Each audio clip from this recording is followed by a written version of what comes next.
Purihin ang Diyos sa araw na ito. Mula po sa salita ng Diyos sa Pilipos, chapter 2, verses 3 to 4.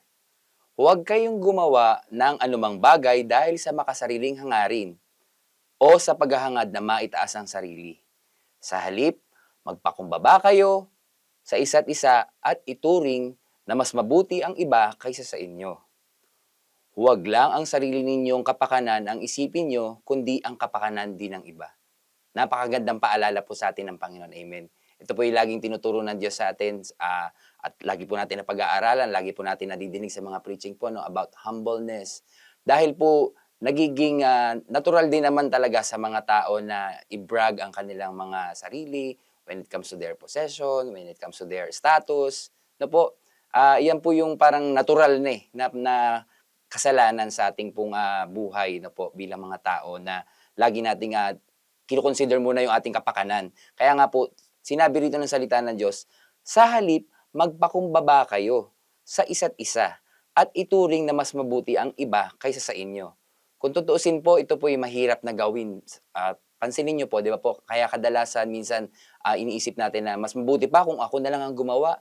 Let me do that for you. Parang gano'n na lang po ang lagi nating naiisip, di ba po? Lalo pa pagka hindi as expected yung nakikita nating resulta mula po sa ibang tao. Kaya po minsan ginagawa natin para ma-meet yung expectation, tayo na po ang nagte-take over.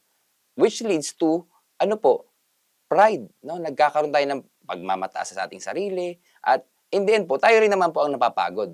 Kaya nga po pinaalala rin ng ating Panginoon sa Proverbs 16:18, di ba po? Pride goes before destruction. A haughty spirit before a fall. Salamat na lamang po sa Panginoon dahil alam po natin na ang pride na ito ay tunay na wala pong maidudulot na mabuti sa atin. Dahil at the end po, alam po natin na ito yung nagpapalayo sa ating pakiramdam sa Panginoon. Amen. Yung sa Kanyang banal na spirito, yung ating closeness sa Kanya. Because every time that when we pull ourselves up, no po, nalalaman po natin na kung tinataas natin ating sarili, no po, ang tendency po niyan para po tayo po yung lumalayo mismo sa Panginoon. Tayo po yung nag-i-step back po dahil po mas inuuna natin yung kapakanan natin kaysa po sa iba.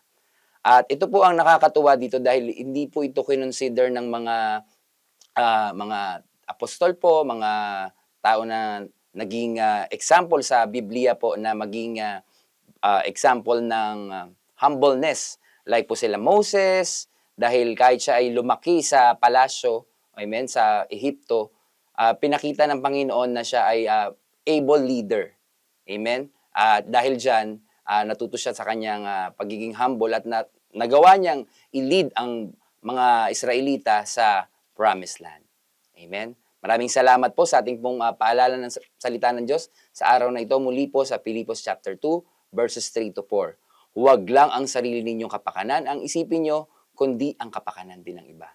Tayo po'y manalangin.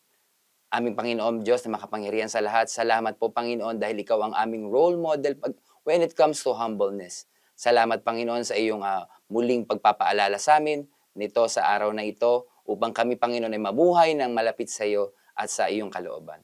We glorify you Father, we thank you Jesus, in your most precious name we pray. Amen. Salamat po.